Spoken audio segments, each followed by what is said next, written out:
Alrighty. Then, obviously the air compressor's on. Alright, so this is where we're at. Just a quick rundown. I guess an overall everything. Transmission wasn't shifting in 2/3 or 4th gear. Tried things with the valve body, blah blah blah, did a lot of stuff to see if I can prevent from dropping the transmission. Ended up finding that these are all the parts that I replaced. I didn't go too in-depth on things. I just replaced all rubber seals, replaced a couple bushings, and basically replaced this thrush washer because it was the only damaged part I found. That ear broken off and then this ear being bent. So that's what was found. Replaced some of those seals. Basically, this was the problem that I had. This snap ring, which is for the coast clutch overdrive assembly, it was popped out of its seat, so it basically wasn't holding the clutches down in the way that it was supposed to be, I guess. Holding the pressure on those clutches, therefore never allowing those clutches to engage however they're supposed to. I don't know enough about transmissions, but I've definitely learned a little bit here. So yeah, things like the starter and all these other little things I just decided to paint, because my transmission looks this good. It's kind of a shame to bolt anything up to it that doesn't look this good. So that's where we're at with this.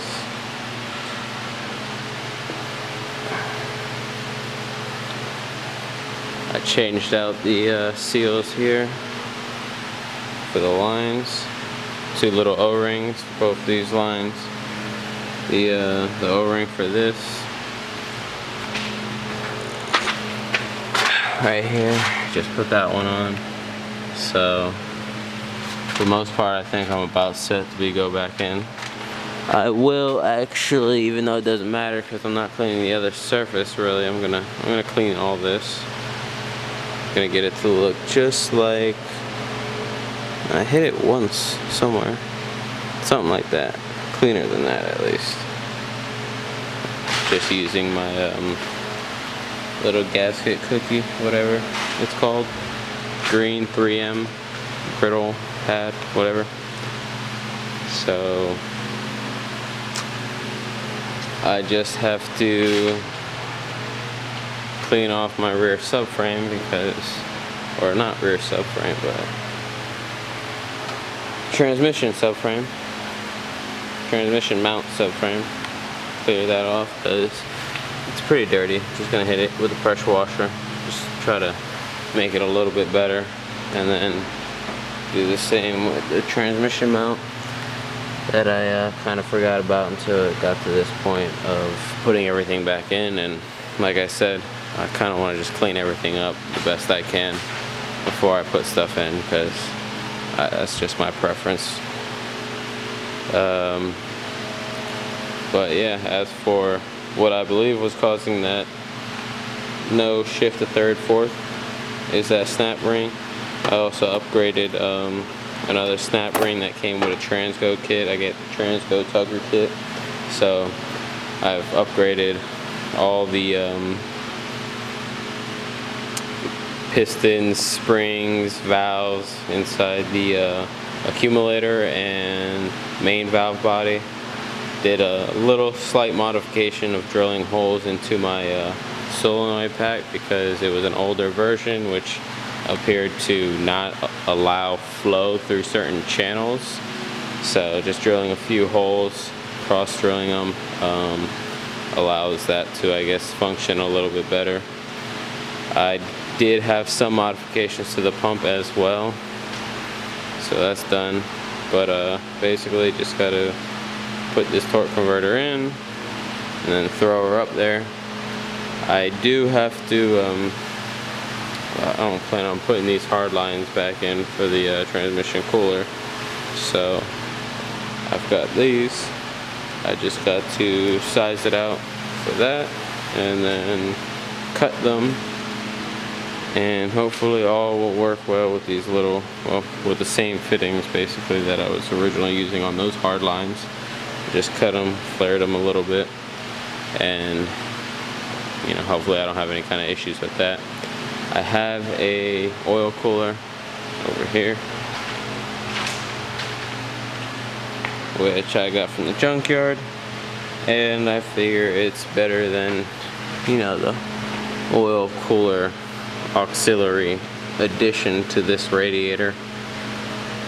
I just feel a little bit better having a actual oil cooler instead of a radiator with the oil cooler at the bottom.